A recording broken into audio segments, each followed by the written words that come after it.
Friends, मेरा नाम है श्रेया और आज हम लोग पढ़ने वाले हैं प्रेजेंट इंडेफिनिट। इंग्लिश ग्रामर का है।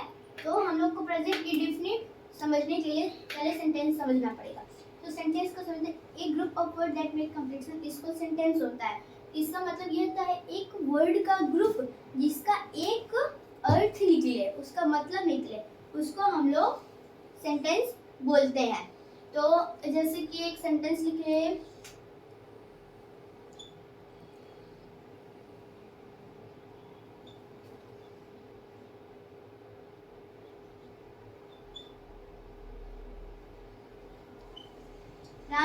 Ram is going to school. इसका एक मतलब निकल रहा है, राम स्कूल जा रहा है। तो अगर हम लोग इसको लिख देंगे,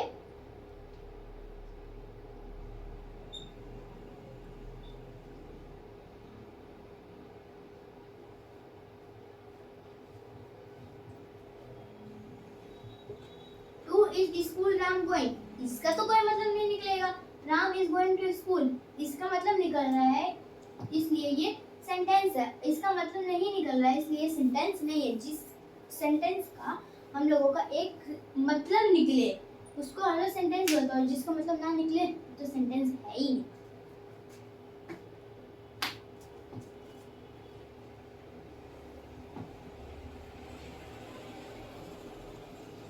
आप जानते हैं सेंटेंस के टाइप्स के बारे में। सेंटेंस के कितने टाइप होते हैं? सेंटेंस के 4 टाइप होते हैं।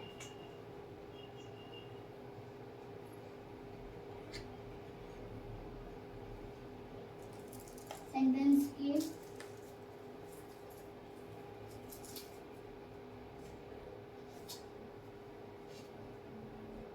सेंटेंस के 4 टाइप्स होते हैं। पहला होता है स्टेटमेंट,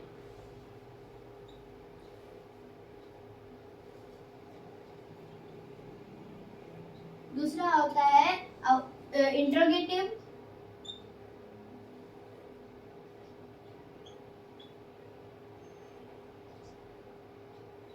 तीसरा होता है इंपरेटिव,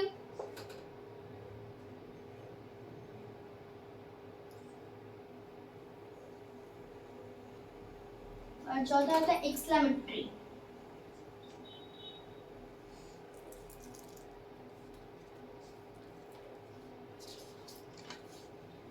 सबसे पहले जानते हैं स्टेटमेंट के बारे में। स्टेटमेंट वो होता है जो हम लोग के सेंटेंस में, जैसे मैंने बताया था Ram is going to school, ये हम लोग का स्टेटमेंट है जो नॉर्मली हम लोग के लिए बोला जाता है। तो अब स्टेटमेंट और स्टेटमेंट्स के भी 2 पार्ट होते हैं,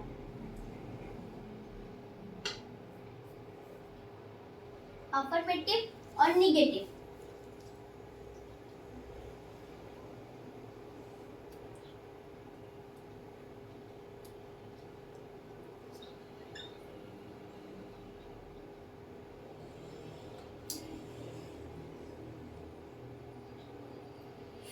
सबसे पहले जानते हैं अफर्मेटिव के बारे में। अफर्मेटिव सेम वही होता है जो स्टेटमेंट होता है, हम लोग का नॉर्मल सेंटेंस में वो काम आता है। राम इज गोइंग टू, ये स्टेटमेंट अफर्मेटिव भी बोला जा सकता है। तो हम लोग जानते हैं निगेटिव के बारे में। निगेटिव क्या होता है? निगेटिव वो होता है जिसमें हम लोग का हिंदी सेंटेंस में नहीं आ जाए, इट मीन नॉट हो जाए, नो हो जाए, नॉट हो जाए। मतलब कि राम इज गोइंग स्कूल लिखा, Ram is going to school लिखा था, अगर हम लोग बोल देंगे Ram is not going to school, इसमें हम लोग का नॉट आ जा रहा है, तो मतलब कि ये निगेटिव है। अफर्मेटिव होता है इसमें नॉट नहीं आ रहे, उसको हम लोग अफर्मेटिव बोलेंगे। अगर उसमें नॉट आ जाए उसको हम लोग निगेटिव बोलेंगे। अब जानते हैं इंट्रोगेटिव बारे में। इंट्रोगेटिव वो होता है जिसमें हम लोग क्वेश्चन मार्क लेंगे, जैसे मतलब उसमें क्वेश्चन पूछा जाए, जैसे कि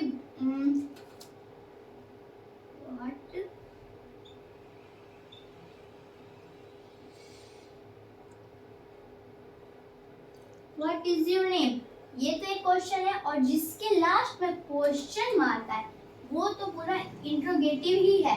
तो मतलब कि हम लोग पहचानेंगे जिसमें क्वेश्चन मार्क आए वो हम लोगों का इंट्रोगेटिव है। क्वेश्चन पूछा जाए, क्वेश्चन मार्क आए, उसको हम लोग इंट्रोगेटिव बोलते हैं। अब ये हो गया, ये हो गया। अब जानते हैं इंपरेटिव के बारे में। इंपरेटिव क्या होता है? इंपरेटिव वो होता है जिसको हम लोग ऑर्डर दे, उसको हम एडवाइस दे, उसको हम लोग बोले कि वो तुम करो, मतलब वो हम लोग बोले जाओ तुम दरवाजा बंद करो, तो मतलब कि वो हम उसको ऑर्डर दे रहे हैं ना, कि वो कर रहा है, हम लोग बोलेंगे जाओ तुम करो, तुम रोज नहाया करो, हम लोग उसको एडवाइस दे रहे हैं, तो उसका ये मतलब होता है। अब जानते हैं एक्सक्लेमेटरी के बारे में। एक्सक्लेमेटरी वो होता है जो हम लोग की फीलिंग्स के बारे में बताए, जैसे कि वो बहुत रो रहा है, वो बहुत खुश है, वो बहुत खुश है, ऐसे जो हम लोग फीलिंग्स के बारे में बताए उसको हम लोग एक्सक्लेमेटरी बोलते हैं।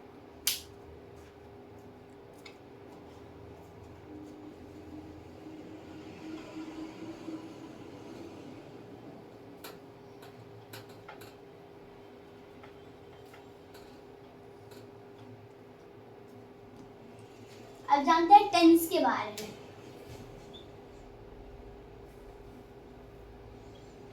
टेंस क्या होता है? टेंस का मतलब होता है, टेंस का मतलब होता है काल। काल मतलब कि जो हम लोग के समय के बारे में बताए, जो भी होगा, होने वाला है, हो चुका, ये सब के बारे में हम लोग का टेंस, जैसे समय, समय जो होता है वो हम लोग का टेंस के मतलब बताया जाता है। तो इसके भी 3 प्रकार होते हैं।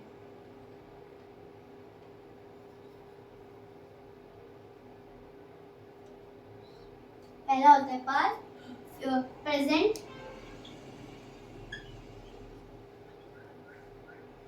दूसरा होता है पास्ट, और तीसरा होता है फ्यूचर।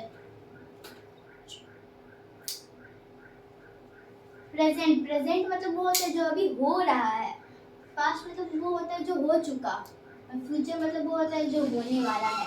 जैसे कि अभी का ले लो, हम लोग अभी पढ़ रहे हैं, अभी पढ़ रहे हैं, अब पास्ट मतलब हम पढ़ चुके हैं, अब फ्यूचर मतलब पढ़ेंगे, आगे भी पढ़ेंगे। तो इसके भी प्रेजेंट, पास्ट और इसके भी 4 टाइप्स होते हैं।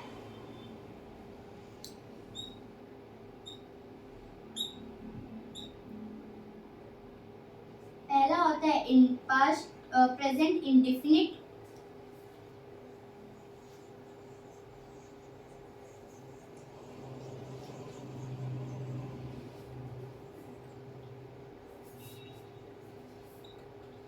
दूसरा होता है present perfect, sorry present continuous,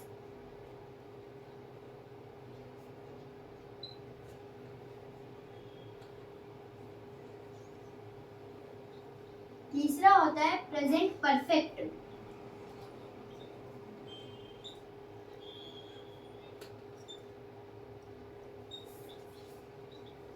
और चौथा आता है प्रेजेंट परफेक्ट कंटिन्यूअस।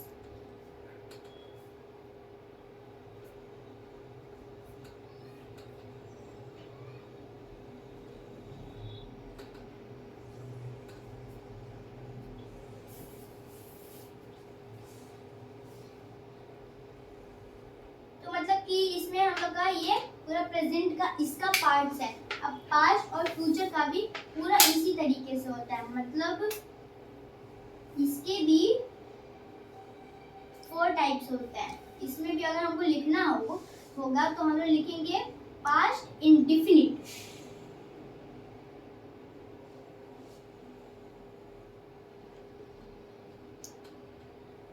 अगर हम लोग को पास्ट का फिर से लिखना है तो इसको कंटिन्यूअस आ जाएगा। तो इसका मतलब वो होता है कि जैसे हम लोग का जो भी हो, बस इसमें हम लोग का प्रेजेंट, पास्ट और फ्यूचर हो जाता है। इसके भी 4 होते हैं, मतलब इसका 4, ये भी जैसे इसमें भी हम लोग का इंडेफिनिट आया तो फ्यूचर में भी इंडेफिनिट आएगा, इसका कंटिन्यूअस, इसका भी कंटिन्यूअस होगा, इसका परफेक्ट होगा, परफेक्ट कंटिन्यूअस इसका भी होगा। तो इसका मतलब यही होता है, बस पास्ट, फ्यूचर और प्रेजेंट की हम लोग का चेंज होता है। तो हम लोग को अगर लिखना होगा फ्यूचर का चौथा लिखना होगा तो हम लोग फ्यूचर परफेक्ट कंटिन्यूअस ऐसे करके हम लोग लिखेंगे।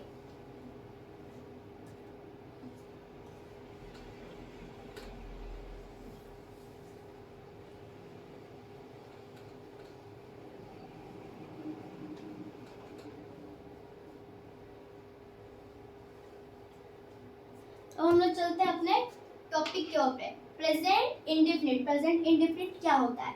तो हम लोग जानते हैं कि प्रेजेंट, जैसे हम लोग अभी टेंस पढ़े थे उसके पार्ट में पहला प्रेजेंट आता है। प्रेजेंट इंडेफिनिट, तो उसके बारे में हम लोग जानते हैं। प्रेजेंट इंडेफिनिट को हम लोग पहचानेंगे कैसे कि वही प्रेजेंट इंडेफिनिट है। क्या पता वो प्रेजेंट पर निकल जाए। उसको हम लोग पहचानने के लिए सबसे पहले हिंदी वाक्य में उसको जो भी है सेंटेंस उसको हम लोग हिंदी में करेंगे। अगर उसमें ता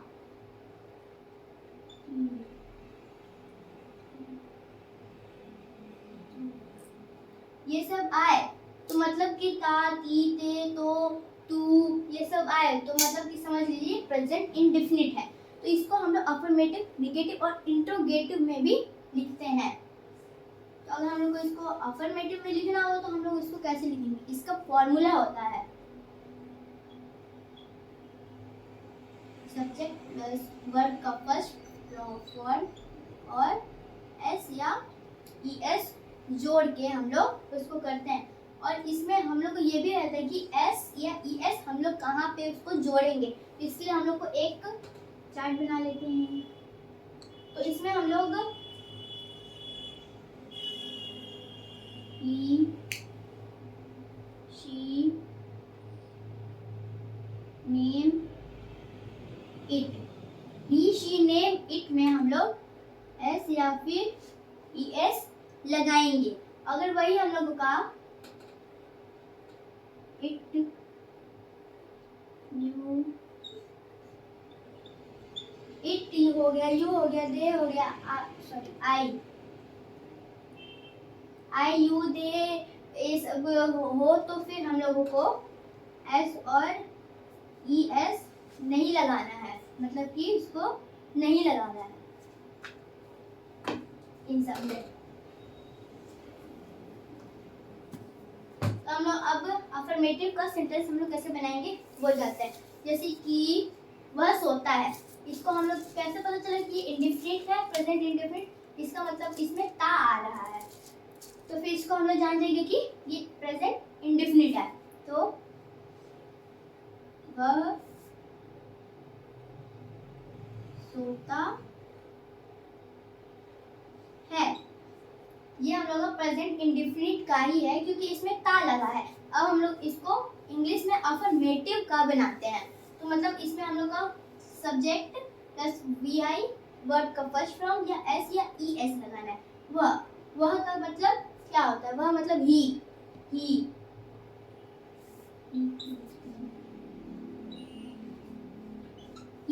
ये हम लोग का सब्जेक्ट हो गया। अब वर्ब का फर्स्ट फॉर्म, वर्ब मतलब वो होता है जो हम लोग करते हैं। तो सोना मतलब क्या होता है? स्लीप। अब लिखते हैं एस या ई एस। जैसे हम लोग मैंने बताया था कि इट, आई, यू, दे में हम लोग का ये एस या ई एस नहीं लगेगा, तो ही, सी, नेम, इट में लगेगा।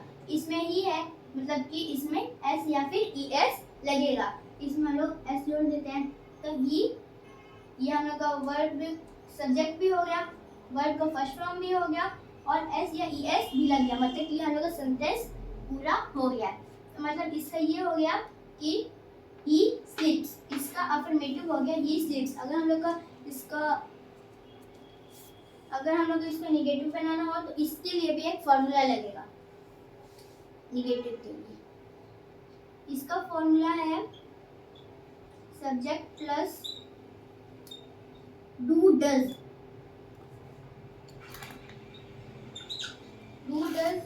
या फिर डू डज नॉट और वर्ब का फर्स्ट फॉर्म। जैसे मैंने बताया था कि नेगेटिव में नॉट तो लगता ही है, इसमें नेगेटिव के फॉर्मूला में नॉट लगा है, इसी का बनाते हैं वह सोता है। तो इसमें जैसे हम लोग सबसे पहले वह सोता लिख लेते हैं,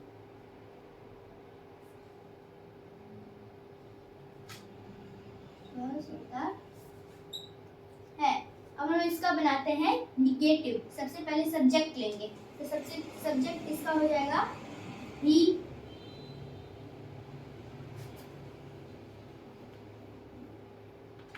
सोता नहीं आता है,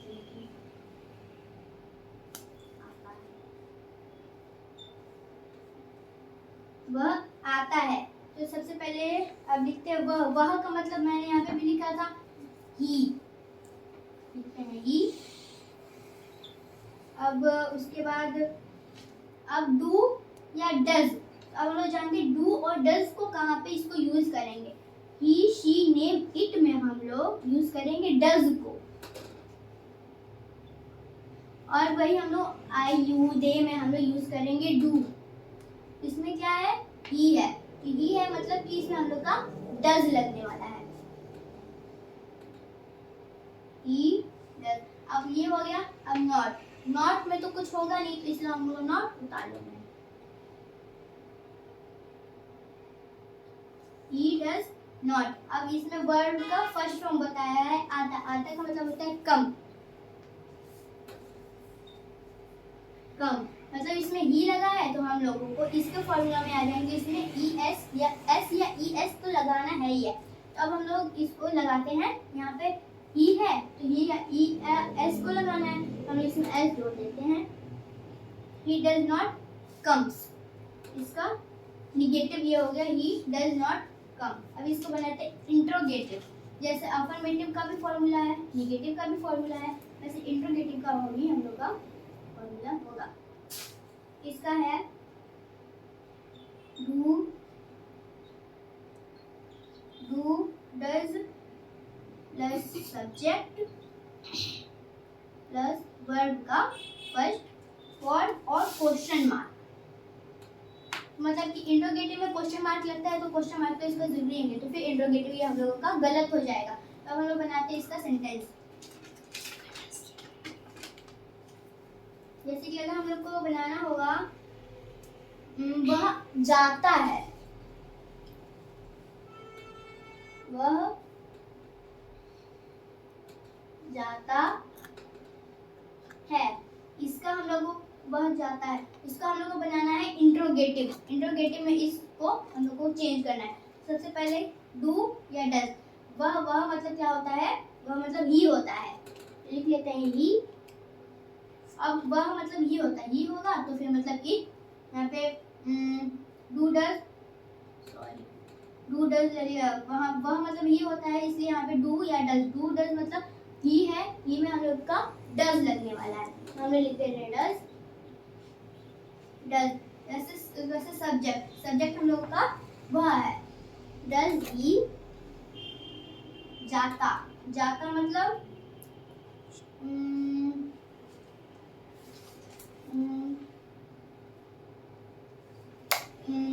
जाता मतलब जाओ, गो। डज ही मतलब जाता मतलब होता है गो, गो। तो अब हम लोग आज के लिए इतना ही रखते हैं, मिलते हैं अगली वीडियो में, तब तक के लिए बाय।